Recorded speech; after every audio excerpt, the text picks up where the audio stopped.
Hello guys! Welcome back to our channel. So, ang video natin ngayon ay tungkol po ito sa um, kung sa tuwing kailan po tayo pwedeng mag-apply para makasahod bitaw sa dito sa YouTube, dito sa YT. And then magtatanong lang ako sa mga may alam na or may experience na sa yung nakatry na ng pagsahod dito sa sa YT. Ayan. So, pasensya na kayo guys sa pagsasalita ko kasi Bisaya kasi ako eh. So, pinipilit kong magsalita ng Tagalog kasi yun yung common or yung maiintindihan. I'm sorry, yung maiintindihan ng karamihan. So, ako hindi pa ako naka-experience pero sana balang araw or pagpalagay natin by next year ba kaya ganun. Pero na problema pa ako ngayon guys kasi wala pa akong bank account kasi alam niyo na parang iwan ko lang kung merong bayad yan kung mag-open ng bank account kasi need man natin yan i-fill up doon sa payment, 'di ba? Sa payment method. So, nais ko lang pong malaman kung anytime ba pwede mag-apply para sa sahod natin. Or kung ano ba exactly na tawag doon. Ano bang exactly tawag niyan? Yung mag-apply ka na ba para sa sahod, para sa payment mo doon sa Google AdSense, 'di ba? Tapos anong pizza ba, ganon.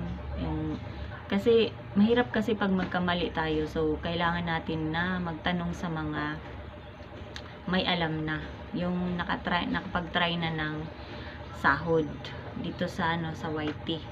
So sana sa mga mag-comment lang po kayo dyan, kailangan ko po ng sagot kasi baka naman na makapag-try din naman ako. 'Di ba? So ganun lang. And then kung ano bang mga ibang kailangan or ano bang dapat gawin, ganon. So, sa tuwing kailan ba tayo pwedeng mag-apply, mag-process, and then, tapos, anong petsa din natin, or mga ilang days din natin antayin, ganon, bago pumasok sa bangko natin, sa account natin. So, ano lang yan, nagtatanong lang ako kasi hindi pa ako naka-try. O, diba? So, mas mabuti naman yung may alam na tayo or hindi tayo magkakamali kasi pera yan eh. Kahit kunti man lang yan, kailangan, pinaghirapan natin, pinagsikapan, tapos makapag-try man lang. Actually, meron na ako dun sa sa aking revenue. Pero hindi ko pa siya makuha. Kasi wala pa akong bank account. And then, so, before ako mag-apply soon, or kung kailan ako makapag-open ng bank account, madali lang naman daw yun kung complete lang tayo sa requirements na hinihingi ni bangko, 'di ba? So, nais ko lang malaman na sa tuwing kailan tayo or kahit anong petsa ba pwede kapag apply, ganun. Tapos ano pa ba? Basta yun yung pinaka-importante na gusto kong malaman guys. Sa mga may alam, please comment lang po dyan sa comment section natin. And then at kung ano-ano yung mga pinakakailangan. O, diba? So, nais ko ding magpasalamat sa mga lahat na nag-support sa akin since day 1. Tapos, yung mga solid supporters during my live, sa mga na nagpalipad. Malaking tulong yon sa revenue ko. And then, alam naman natin na kailangan din natin, 'di ba? So, kakain din tayo araw-araw. And then, kailangan din natin ng budget. Pambili ng bigas ba, tsaka ulam. Totoo naman, real talk yun. 'Di ba? Lalo na tayo mga mahihirap.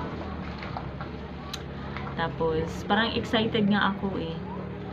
Sana walang aberya soon na makapag-try man ako para makabili din naman tayo sa pangangailangan, lalo na yung pang-araw-araw natin. Pagkain, yun yung pinaka-main, 'di ba? Pagkain. Tapos hindi lang, parang excited lang kasi ako kasi ilang years ko din yun pinaghirapan yung channel ko. And then, matagal din ako na monetize. 'Di ba? So, parang happy lang, parang na-overwhelm lang ako na nagtingin ako sa dollars ko na kumpleto na siya. Kaso lang, yun lang yung problema ko na hindi pa ako nakapag-open ng bank account. So, sana soon, very soon, na makapag-open ako ng aking bank account para makapag-fill up or makapag-process na tayo for sa payment, 'di ba? So, yun lang. So, shout out sa mga solid supporters, shout out sa mga lahat ng hindi nang iwan sa akin. Yun. 'Di ba? So, guys, everyday din ako mag-live. Ginagawa ko lahat para makapag-live kahit hindi naman okay yung signal ko dito sa area. So, yun lang. And then, sa mga bago pa dyan, hindi pa nakapag-subscribe, subscribe na po kayo, like and share. At saka, panoorin na rin yung mga previous kong mga videos. So, yun lang guys. Please comment kayo sa makasagot sa tanong ko. Yan. Thank you po. God bless.